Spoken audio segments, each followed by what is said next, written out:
Salut, c'est Malik, bienvenue dans cette nouvelle vidéo. Aujourd'hui, je vais vous expliquer comment construire facilement une relation sur le long terme et fidéliser vos clients. L'idée à retenir dans cette vidéo, c'est que il est beaucoup plus facile de vendre à des gens qui vous connaissent déjà que de vendre à des inconnus. Prenez n'importe quelle grosse société ou n'importe quelle entreprise à succès. Je sais pas moi, peu importe le domaine, Uber, Free, Auchan, Carrefour, peu importe. Toutes ces entreprises sont ce qu'elles sont parce qu'elles ont réussi à fidéliser leur clientèle. Ils ont réussi à construire une base de clientèle fidèle qui achète, qui rachète, qui revient régulièrement chez eux. Trouver de nouveaux clients, c'est pas une priorité pour eux. Ça les intéresse pas plus que ça. La priorité absolue pour eux, c'est de garder leurs clients déjà existants et de les garder un maximum de temps possible. Et bien sûr, de les pousser à racheter ou à consommer encore et encore. Ou bien parce que leur service est extraordinaire, il est devenu indispensable, du coup on peut plus s'en passer. Ou bien parce qu'ils sortent tout le temps de nouvelles offres, de nouveaux produits, de nouvelles promos, de nouvelles offres spéciales, etc. Trouver toujours de nouveaux clients, ça demande beaucoup d'efforts, ça demande du temps, ça coûte surtout de l'argent en publicité, en marketing, parce qu'il faut à chaque fois convaincre, il faut faire ses preuves, il faut montrer que ce que vous proposez a de la valeur et que c'est mieux que la concurrence, alors que vendre quelque chose à quelqu'un qui est déjà client ou revendre à un même client, c'est beaucoup plus simple. Il vous connaît déjà, il sait ce que vous proposez, il sait ce que vous allez lui apporter, donc pas besoin de le convaincre. C'est pour cette raison que les gens qui sont fans d'Apple resteront fans d'Apple et n'achèteront que des iPhones, que les fans de Samsung resteront toujours fans de Samsung et achèteront forcément le dernier Samsung S8 malgré qu'ils ont déjà le S7 et qui marche très bien. Et c'est pour cette raison aussi que je fais mes courses par exemple chez Auchan et pas chez Carrefour, malgré que les prix sont plus intéressants ailleurs ou que le service est peut-être meilleur ailleurs, mais je le sais pas et à la rigueur je m'en fous. Ce qui compte, c'est que j'ai l'habitude de faire mes courses là-bas et que j'y trouve mon bonheur. Et vos clients, c'est pareil. S'ils ont l'habitude de réserver chez vous, il n'y a aucune raison pour qu'ils partent ailleurs. D'ailleurs, je vais vous dire un truc très important qui va probablement vous choquer, mais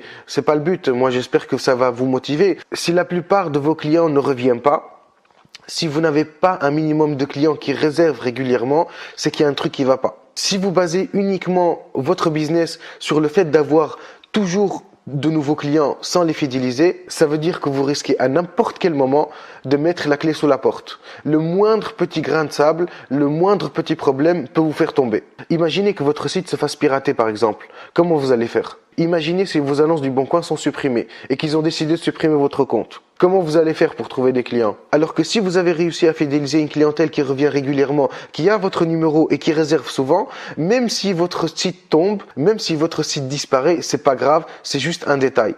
Vous aurez toujours des réservations, vous aurez toujours des gens qui vont vous appeler et vous aurez tout le temps de rétablir la situation tranquillement, sans être en mode stress, sans être en mode comment je vais faire, je vais tout perdre. Un autre truc très important aussi, si vous avez du mal à fidéliser des clients, c'est que vous avez mal choisi votre positionnement et que vous ciblez probablement les mauvaises personnes. Pensez à ça. Vous n'êtes pas des taxis. Les clients occasionnels et les clients de passage, c'est bien, mais ça ne doit pas être la majorité de vos clients. Donc votre priorité, bien sûr, au début, c'est d'enclencher la machine et de trouver vos premiers clients, mais ensuite, ça sera de les fidéliser pour qu'ils reviennent régulièrement. Et comment le faire? Eh bien, il faut reproduire le même mécanisme qu'utilisent les grandes entreprises, les mêmes mécanismes qui leur permettent de construire une relation sur le long terme. Un service de qualité pour avoir des clients qui sont satisfaits, parce qu'on sait qu'un client satisfait, c'est un client qui revient. Un suivi et un service client pour montrer que vous êtes proche de vos clients. Et troisièmement, proposer régulièrement de nouvelles offres. Et c'est pas compliqué. Ce mécanisme, vous pouvez parfaitement le reproduire dans votre business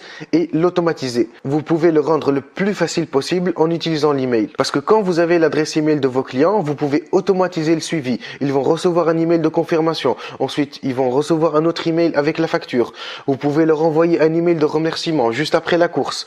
Leur envoyer un sondage, par exemple. Leur demander leur avis ou une recommandation. Et bien sûr, leur envoyer régulièrement des offres pour les inciter à réserver. Et tout ça automatiquement. Et dans le cas d'un prospect, d'une personne qui n'est pas encore cliente, vous pouvez la recontacter très facilement en lui envoyant des informations utiles, des offres spéciales, des témoignages d'autres clients et plein d'autres choses qui vont la convaincre de devenir cliente. Donc l'email ou l'utilisation de l'email doit absolument faire partie de votre stratégie parce que c'est ce qui va vous permettre de construire une relation sur le long terme avec vos prospects et avec vos clients. Je vous expliquerai tout ça en détail très bientôt dans une prochaine vidéo. Vous avez un lien dans la description si vous voulez être prévenu. C'était la 28e vidéo du défi 30 jours. Je vous dis à la prochaine vidéo. Salut!